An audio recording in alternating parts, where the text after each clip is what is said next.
नहीं, पहले तो आप ये बताओ, आप इस बात को मानते हो कि नहीं कि भगवान श्री कृष्ण पैदा हुए?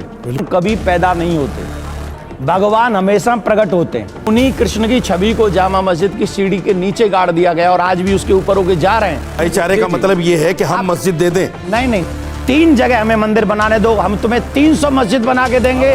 ऑन रिकॉर्ड कहा था मैंने। 10 सेकंड।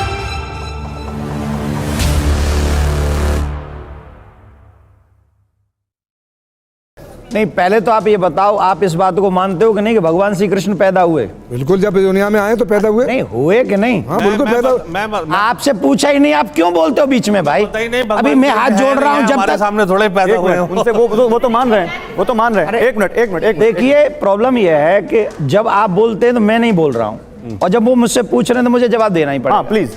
अब प्रश्न भी मुझसे ही संबंधित है कि भगवान श्री कृष्ण आए कि नहीं आए। आए तो कितने साल पहले आए? क्या सवाल, आए थे, लेकिन कितने हजार साल पहले आए वो? जब सब मैं अभी बताऊंगा। अरे मैं ही बताऊंगा, मुझसे ही संबंधित है क्वेश्चन। जी जी बिल्कुल। आप ये बात मानते हैं कि नहीं कि भगवान श्री कृष्ण प्रकट हुए? मानते? आप अपनी बात कहिए। अरे मुझे आप बताओ, सही प्रकट हुए कि नहीं? आप कह रहे हैं पैदा हुए प्रकट हुए, दो चीजें हो गई ना। पैदा होना, प्रकट होना, दोनों अलग अलग। मैं बताता हूं, भगवान कभी पैदा नहीं होते, भगवान हमेशा प्रकट होते हैं। भगवान श्री कृष्ण कंस की कारागार में अष्टभुजा रूप में वहां पर प्रकट हुए, देवकी वसुदेव के सामने प्रकट हुए हैं, और 5,500 वर्ष पहले प्रकट हुए, द्वापर युग के अंत में प्रकट हुए। अभी कलयुग चल रहा है, कलयुग का प्रथम चरण चल रहा है, और प्रथम चरण से पूर्व में जब द्वापर युग एंड होने वाला था, तब भगवान श्री कृष्ण 5,500 वर्ष पहले प्रकट हुए, देवकी के सामने, वसुदेव के सामने चतुर्भुजी रूप में प्रकट हुए। और जहां आज आपकी ईदगाह है, वही कंस का वो कारागार था जहां आपकी काल्पनिक और आस्था की बात है। मेरी बात सुनिए, मैं आपको प्रमाण दे रहा हूं। इनकी आस्था है, इनकी आस्था है, मैं आस्था की आस्था है, आपकी आस्था है, लेकिन पेपर के एतबार से हिस्टोरिकल 2,500 साल पहले कापी पेपर तैयार हुआ, तो 5,500 साल की खबर आप पर कैसे आई? मेरी बात सुनो। ने कभी भागवत का अध्ययन किया है? भागवत पढ़ी आपने कभी? नहीं पढ़ी।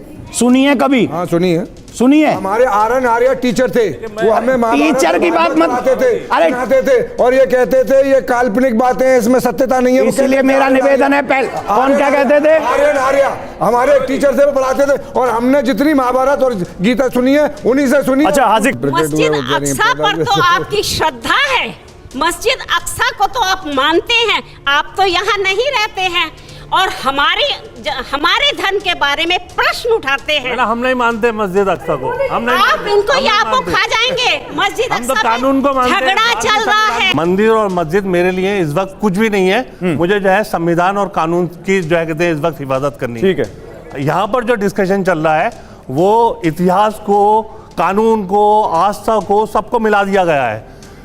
इतिहास जो है वो आस्था जो है वो इतिहास नहीं हो सकती। जो इतिहास है तो आप सब लोग पढ़े लिखे लोग बैठे हैं, और मैं आपको बता दूं, हमारे महाभारत में भगवान श्री कृष्ण शांति दूत बनकर गए थे। दुर्योधन से ये कहा था कि भैया तुम एक काम करो, भाई भाइयों लड़ाई मत करो, तुम एक काम कर लो, तुम उन्हें आधा राज्य दे दो। बोले आधा राज्य में नहीं दे सकता। बोले कोई बात नहीं, तो वो कुछ 5 नगर दे दो। बोले वो भी नहीं दे सकता। फिर कहा कि भैया 5 गांव दे दो। बोले मैं वो भी नहीं दे सकता।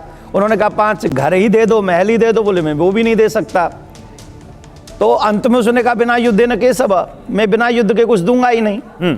हमने यही, युद्ध जरूरी है इसका मतलब ये नहीं, अभी रुक जाओ, आप बीच में फिर वही प्रॉब्लम है। नहीं, मेरा निवेदन है, जब आप बोलेंगे मैं आपको वादा करता हूं मैं नहीं बोलूंगा, जब आप खत्म कर लेंगे तभी बोलूंगा, लेकिन मुझे बीच में ना रोकें। मेरा आग्रह यह है, युद्ध ही तो है, कोर्ट में चले गए, जाना पड़ा, कोर्ट में जाना पड़ा ना। क्यों जाना पड़ा? मेरे भगवान श्री कृष्ण को अगर इतिहास ये कहता है कि उनकी छवि को मथुरा से ले जाकर जामा मस्जिद की सीढ़ियों में गाड़ दिया, अगर इतिहास ये कहता है, और अगर मैं कृष्ण की कथा करता हूं, ये कृष्ण की पूजा कभी न कभी तो इन्होंने की होगी, और मैं ऐसा मानता हूं, एज माई नॉलेज, इन लोगों के पूर्वजों ने भी कभी न कभी कृष्ण के आगे माथा टेका होगा। अब अगर माथा टेका है और उन्हीं कृष्ण की छवि को जामा मस्जिद की सीढ़ी के नीचे गाड़ दिया गया और आज भी उसके ऊपर होके जा रहे हैं, तो मैंने तो कहा था भाईचारे के नाते कि बैठो भैया, हम लोग ऐसे आजकल मशीनें हैं जिनसे हम लोग ऊपर से ही पता कर सकते हैं कि कुछ है कि नहीं अंदर। खोदने बोदने की जरूरत नहीं है, ऊपर से ही पता कर सकते हैं। अब ऊपर से अगर पता करेंगे तो उसमें नुकसान तो किसी का होना ही नहीं। ठीक है। तो जब ये बात नहीं मानी गई, उसके लिए 5 दिन दिए गए थे, कोई रिस्पॉन्स नहीं आया, फिर कोर्ट में हमने केस डाल दिया कि भैया हमें ये बात का पता करो कि हमारे भगवान हैं कि नहीं, अगर हैं तो वो भगवान हमें हमारे वापस ठीक दो। है। सर साजिद रशीदी अभी नहीं। यही दावा जो इन्होंने किया है जामा मस्जिद आगरा के लिए, यही दावा चक्रपाणी महाराज ने जामा मस्जिद दिल्ली के लिए किया है कि साहब वहां भी मूर्तियां रखी हुई हैं। इनकी बात को सही माने, उनकी बात को सही माने। ठीक है, ये अब अभी जवाब देंगे। अयोध्या की पहचान भगवान राम से है, काशी की पहचान जो है भगवान शिव से है, और मथुरा की पहचान वहाँ पे भगवान श्री कृष्ण से है, और पूरी दुनिया में यही पहचान है। कोई मस्जिद से पहचान मथुरा की नहीं है। फिर अगर एक मस्जिद वहाँ पे बन गई भाईचारे के नाते, जैसा कि आप कह रहे हैं कि हमारे भाई, अभी आपने कहा कि हमें एक घर दे दो, हम आपसे कह रहे हैं कि एक मस्जिद रहने दो वहाँ पे। कौन सी उसमें परेशानी है? वहाँ उस मस्जिद के होने से क्या भगवान श्री कृष्ण पे कोई आँच आ रही है? क्या उनको कोई नुकसान पहुँच रहा है? मैं गारंटी से कहता हूं जितना भाईचारा मैं चाहता हूं इनमें से कोई नहीं चाहता होगा। ये गारंटी कैसे आप कर सकते हैं? ये गारंटी आप कैसे ले सकते हैं? ये सुनो, आ गया अभी जस्ट मुखालफत शुरुआत हुई है। या मुखालफत पे आ गए। नहीं, मैंने भाईचारे आप नहीं आए तो वो आ गए। मैंने शुरुआत ही भाईचारे से ही शुरुआत की थी। जी, आपने दिल भी को आप कैसे जानते हैं कि हमारे दिल में क्या है? अभी शुरू हो जाने दो। आपने कह दिया ये भाईचारा नहीं चाहते। अभी शुरुआत हो जाने दो, सब आप ही के मुंह से आ जाएगा कि आप कितना भाईचारा चाहते हैं। अरे इसका क्या आने तो मतलब दो। हुआ? अब मेरी बात सुन लो, मैं उनका जवाब दे दूं थोड़ा नहीं, सा। भाईचारे का मतलब ये है कि हम मस्जिद दे दें, नहीं, आप उस मस्जिद को ना रहने दो, ये तो भाईचारा है। अगर आप वो मस्जिद तोड़ लो बाबरी मस्जिद की तरह, तो फिर हम कहें कि भाई क्यों तोड़ रहे हो, तो ये भाईचारा नहीं है। ठीक है, अब जवाब। ये क्या? भाई साहब ने कहा कि एक मस्जिद रहने दो, अभी तक रही है, अभी तक रही है। प्रश्न यह है, मथुरा में भगवान श्री कृष्ण का जन्म हुआ है, और जिस स्थान पर ईदगाह है उसी स्थान पर वो कंस की कारागार है, ऐसा इतिहास कहता है। ठीक, वहीं भगवान श्री कृष्ण का जन्म हुआ है।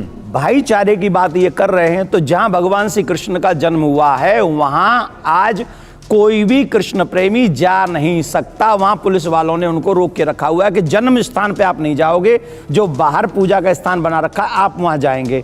हमें इनकी मस्जिद से कोई तकलीफ नहीं है, आज तक थी नहीं, आगे होगी नहीं। मैंने एक बार टीवी चैनल में कहा था, मथुरा अयोध्या हिंदुओं का प्राण बसता है। एक जगह शिव, एक जगह राम, एक जगह कृष्ण, ये तीनों हिंदुओं के प्राण हैं। ये 3 जगह आप हमें दे दो, 3 जगह हमें मंदिर बनाने दो, हम तुम्हें 300 मस्जिद बना के देंगे। ऑन रिकॉर्ड कहा था मैंने। 10 सेकंड। और ये राम मंदिर पर निर्णय आने से पहले कहा था।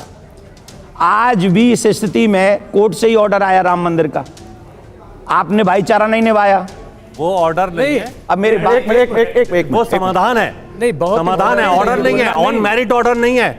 अगर ऑन मेरिट ऑर्डर आता तो शायद जो है कहते हैं मंदिर के हक में फैसला नहीं आता। ये